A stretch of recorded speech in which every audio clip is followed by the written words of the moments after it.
하나님 말씀 보겠습니다. 오늘 이 아침에 하나님께서 우리에게 주시는 말씀 잠언 14장 4절 한 절 말씀입니다. 구약 성경 잠언 14장 4절 한 절 말씀, 우리 다 찾으신 줄 알고 함께 봉독하겠습니다. 소가 없으면 구유는 깨끗하려니와 소의 힘으로 얻는 것이 많으니라. 아멘. 저는 본 말씀 잠언 14장 4절 말씀을 통해서 성도의 성실한 생활이라는 제목으로 주의 말씀을 선포하겠습니다. 사람은 누구나 자신의 인생을 무너지지 않는 집과 같이 견고하게 세워나가고 싶은 그런 소망이 있습니다. 그런데 집을 견고하게 세우려는 사람은 그 잘된 집을 바라보면서 내 인생도 참 저 좋은 집과 같았으면 좋겠다 라고 생각만 하는 것이 아니라, 정말 지혜로운 사람은 이것을 어떻게 튼튼하게 세워나갈지 계획도 세우고, 거기에 필요한 사람은 몇 명인지, 또 어떤 재료를 준비해야 하는지를 성실하게 준비합니다. 세상 사람들도 인생을 건실하게 살기 위해서 이 정도의 성실함을 가지고 살아갑니다. 그런데 이 땅을 살아가는 성도인 우리에게는 어떠한 그런 모습이 지혜롭게 인생을 살아가는 모습이겠습니까? 우리가 먼저 기억해야 될 것은 주님이 맡겨주신 일을 성실히 행해야 한다는 것입니다. 오늘 본문 말씀에 보면 4절 앞부분에 소가 없으면 구유는 깨끗하려니와 라고 그렇게 증거하고 있습니다. 구유는 이 소가 먹는 음식을 주는 그 음식통을 이야기하는 것이죠. 근데 거기다 이렇게 음식을 잘 아무리 준다고 해도 소는 인간처럼 그렇게 정교하지 못하기 때문에 거기에 어느 정도 음식물의 잔량이 남는 것이고, 그것이 시간이 지나다 보면 거기서 썩은 내가 나기 마련입니다. 소가 있는 농가에 가보신 분들은 알겠지만 그곳은 잘 청소해주지 않으면 당연히 냄새가 나고 악취가 나고 또 벌레가 꼬이는 것을 보이게 됩니다. 그래서 그러한 곳은 매일 깨끗이 청소를 해줘야 되고 깨끗하게 관리를 해줘야지 냄새도 나지 않고 소도 건강하게 지킬 수가 있는 것이죠. 그런데 어리석은 사람은 어떻게 생각합니까? 이 구유를 보면서, 악취가 나는 그 구유를 보면서 이마저도 귀찮게 느낍니다. 이것을 잘 청소해주면 참 좋은 것인데 그것마저도 싫은 것입니다. 4절 말씀 하반절에 보니까 소의 힘으로 얻는 것이 많으니라 라고 그렇게 증거하고 있습니다. 그 지혜로운 사람은 냄새가 나는 구유를 보면서 이거 정말 악취가 나니까 내가 아예 치워버리고 소 키우는 일도 소의 힘을 빌어서 농사하는 일도 하지 말아야겠다, 이렇게 어리석은 사람은 생각하지만 지혜로운 사람은 그와 정반대의 생각을 한다는 것입니다. 냄새가 나는 구유를 치우면 그만이지 내가 좀 편하겠다고 이거 하나 하지 않으면 어떻게 되겠는가 라고 생각하는 것이죠. 밭을 갈고 묵묵히 힘든 일을 해내는 소가 있어야 농사를 짓고 곡식을 얻습니다. 그렇기 때문에 구유가 냄새가 난다고 해서 자기가 일하는 농사까지 또 소를 키우는 일까지 다 없이 한다는 것보다는 오히려 매일 들러서 청소를 잘 해줘야겠다고 하는 것이 지혜로운 사람의 모습입니다. 사랑하는 성도 여러분, 하나님께서는 우리에게 각자 맡겨주신 사명이 있습니다.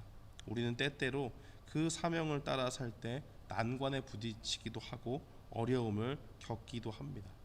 거기서 나오는 문제를 해결하려면 힘들고 짜증나고 고통스러운 일을 겪기도 하지요. 그러나 그때 우리는 어떻게 해야 됩니까? 이게 정말 나의 인생을 너무 힘들게 하고 머리를 너무 아프게 한다 라고 하면서 포기해야 될까요? 사탄은 우리에게 와서 아무것도 안 하면 편하고 신경 쓸 일이 없다라고 그렇게 유혹을 합니다. 이것이 얼마나 어리석은 일입니까? 마치 소가 주는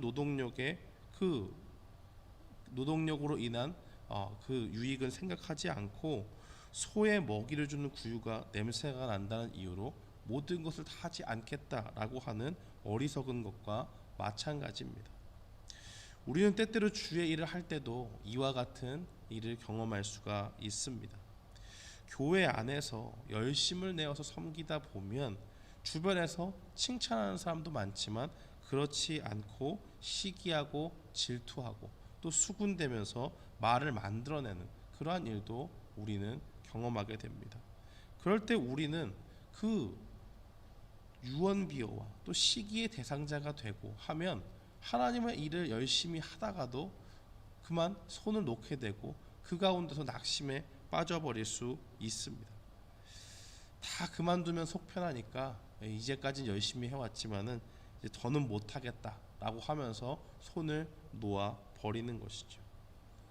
그러나 우리는 그러한 때라도 더욱더 성실히 주의 일에 임해야 됩니다. 오히려 그럴 때일수록 어리석은 사람들의 눈과 말을 신경 써서는 안 됩니다. 하나님이 내게 맡기신 일을 한다라는 마음을 가지고 주님께서 능력 주시기를 간구해야 하는 것입니다. 따라서 우리가 이 땅을 살면서 지혜로운 사람으로 살기 위해서는 주님 앞에 성실히 일하는 것 반드시 필요하고 그 가운데 낭망할 일이 있다고 할지라도 실망하지 않고 그 일을 주님 앞에 묵묵히 감당해야 하는 것입니다. 소는 자신의 인생을 희생해서 많은 사람들에게 유익을 주는 동물입니다. 묵묵히 일하는 전형으로서 우리에게 보여지고 있습니다. 그렇기 때문에 우리는 이 소의 일함을 보면서 우리도 주님의 일하심을 묵묵히 감당하는 그러한 모습이 필요한 것이고, 방금 우리가 읽은 것과 같이 이러한 모습으로 일하며 나아갈 때에 그 가운데서 오늘 어려움이 있다고 할지라도 모든 것을 주님께 맡기면서 낙심하지 말고 선한 일을 하되 낙심치 않고 그 일을 굳게 계속해 나가야 하는 것입니다. 어떠한 자세로 우리가 이러한 생활을 유지해 나갈 수가 있겠습니까? 우리가 인생 가운데 맡겨진 주님의 사명을 우리의 일로 여기는 것이 아니라 하나님께서 주신 일로 생각해야 되는 것입니다. 골로새서 3장 23절은 증거하기를 무슨 일을 하든지 마음을 다하여 주께 하듯 하고 사람에게 하듯 하지 말라라고 그렇게 증거합니다. 무슨 일을 하든지 하나님께서 이 땅 가운데 우리에게 주신 일들이 있다면 그것은 사람에게 하듯 하지 말고 주께 하듯 해야 됩니다. 주님이 우리의 일에, 우리의 인생의 감독관이 되시고 우리의 인생의 주관자가 되셔서 우리에게 맡겨주신 일을 우리가 행할 때 그 앞에 계신다고 생각해 보십시오. 그 가운데서 꾀를 부릴 사람이 있겠습니까? 머리를 써서 어떻게든 일을 안 하려고 하는 사람이 있겠습니까? 오히려 그런 것이 아니라 주님이 내게 맡겨주신 일이기 때문에 내가 어떻게 이 일을 잘 해야 될까 고민하고 그 앞에 땀을 뻘뻘 흘리면서 성실히 행하지 않겠습니까? 사랑하는 성도 여러분, 우리는 오늘 이 말씀 속에서 성도의 생활이 어떠해야 되는지를 분명히 보게 됩니다. 하나님께서 우리에게 모든 것을 맡겨주셨다 하는 그 마음을 가지고 성실한 생활을 가지고 나아가야 되는 것입니다. 때로는 그 일 속에서 어려운 일도 만나고 낭망할 일도 만나게 됩니다. 그러나 그 가운데 어리석은 자와 같이 그 모든 일들을 패해버리는 것이 아니라 오히려 하나님께서 이 일을 어떻게 나에게 감당할 힘을 주시겠는가 하면서 주님 앞에 모든 것을 맡기고 나아가야 되는 것입니다. 세상 사람들은 자신의 지혜로 견고한 것을 세우기 위해서 힘과 능력을 다하지만 우리는 그러한 일의 벅참과 어려움을 경험할 때 의지할 분이 계십니다. 인생을 살아가는 참된 지혜는 하나님을 경외하는 것이고 주님이 우리에게 주신 그 모든 일들을 주 앞에 맡기며 하나님 앞에 맡기며 성실히 행할 때 그 가운데서 인생이 참된 견고한 집과 같이 세워질 수 있는 것입니다. 오늘 이 말씀을 기억하면서 우리의 인생을 돌아보면서 주님 앞에 성실히 행하지 못한 것이 있다면 회개하고 일평생 주님 앞에 하나님이 주신 그 사명의 일들을 성실히 감당하며 나아가는 우리 모두가 되기를 주님의 이름으로 축원합니다. 아멘.